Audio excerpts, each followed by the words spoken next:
Good evening, friends. Day before yesterday,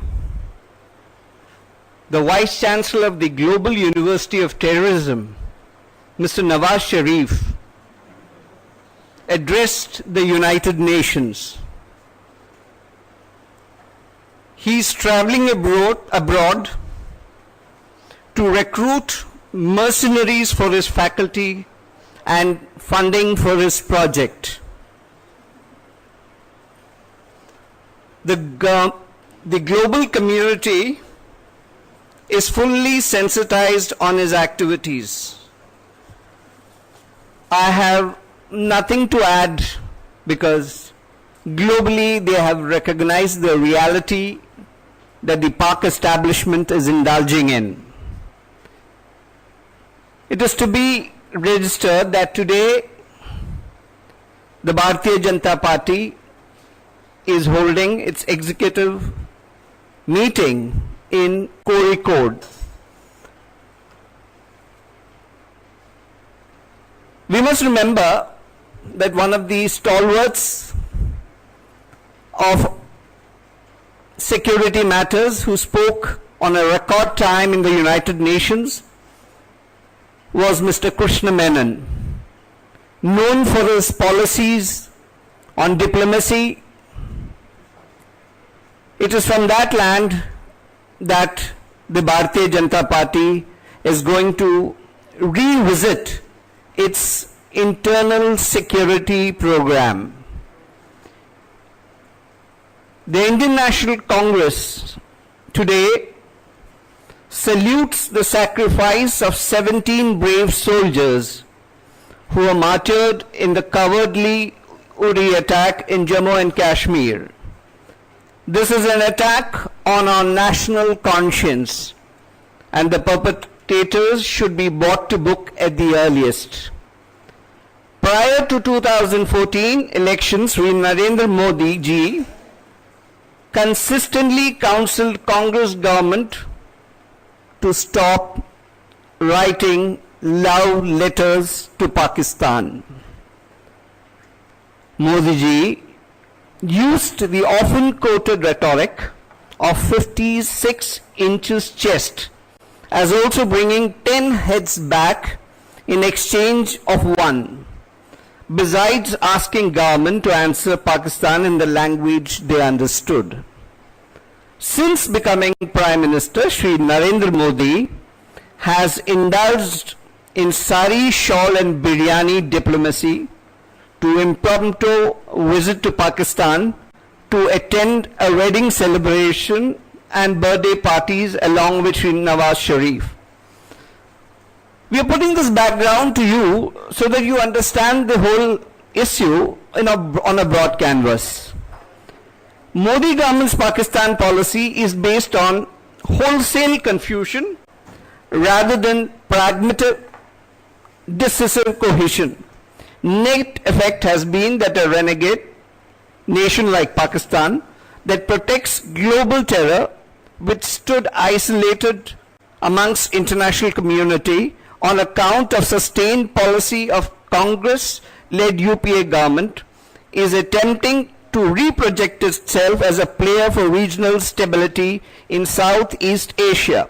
Prime Minister Modi is singularly responsible for complete disarray of foreign policy. To top it, India's borders, also national security, have been under siege for the last 2 years. There have been 900 border ceasefire violations by Pakistan in Jammu and Kashmir. India has borne the brunt of unchecked terrorist attacks coming from Pakistan in Udhampur, Gurdaspur, Pathankot and Pampo, leading to heavy casualties of army and police, including senior most officers.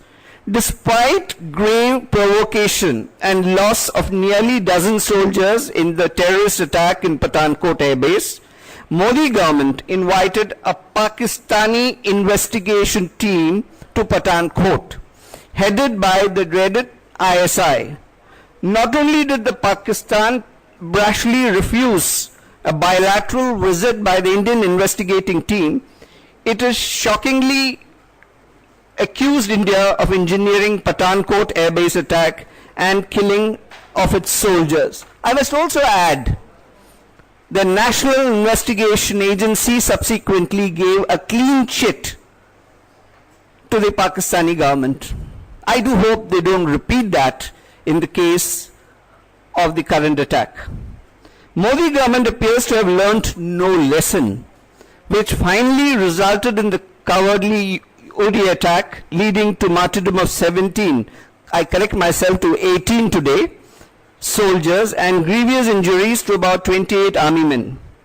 Uri terrorist attack, sponsored, propagated, abetted by Pakistan, is the result of political leadership of Modi government. Reports clearly point towards massive intelligence and operational failure. My question to you is, they claim that they had intelligence report actionable indeed. And what kind of action did they do in Uri? Nothing at all. What was the defense minister doing in Goa? He landed at the Delhi airport at 5 o'clock in the evening after the attack. These are questions we will ask, and I'm going into the specific questions that have been raised.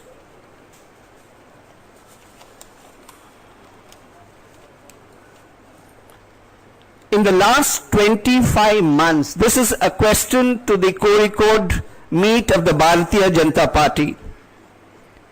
In the last 25 months, 156 Indian soldiers have attained martyrdom fighting terrorists in Pakistan. There have been over 945 ceasefire violations on LOC alone. What does the BJP think, and who does the BJP think is responsible? Under myopic power and power-hungry PDP-BJP state of J&K has come to a grinding halt for 77 days with perpetual curfew in the valley. It is not clear failure of PDP-BJP government to handle the situation has led to widespread unrest and the leeway to Indian enemies, including Pakistan. Question number 3 for Kozhikode. What is the accountability for command and control, as also intelligence and operational failures that led to Uri attack? What lesson did the government learn from the 5 earlier terrorist attacks in Udhampur, Gurdaspur, Pampore and Pathankot? Was it correct strategy of the government to invite the rogue ISI, which is the chief patron of terrorism in Pakistan, to India for investigation of the Pathankot terror attack? Now, the most crucial question that we are going to ask the Modi government is, should the Prime Minister not fix responsibility of his NSA, Shri Ajit Doval, as also Defence Minister Manohar Parrikar, who publicly boasted on 17/1/2016 after the Pathankot attack by stating that, can assure you that without my permission no one can come. But this gentleman forgets this has happened once again while he was fishing in Goa. The final question, what is the Pakistan policy of Modi government beyond the hyperbole, sari, shawl and biryani diplomacy, impromptu visit by Modi ji to Pakistan for attending marriage and birthday celebrations? Our time demands a mature, firm, decisive policy on internal and external security beyond mere rhetoric and platitudes. Modi government must follow the path of a three-pronged strategy vis-a-vis Pakistan, that it would lead to a diplomatic isolation, imposition of economic sanctions that will break the chain of fueling and funding state-sponsored terrorism, and resolute strategic response.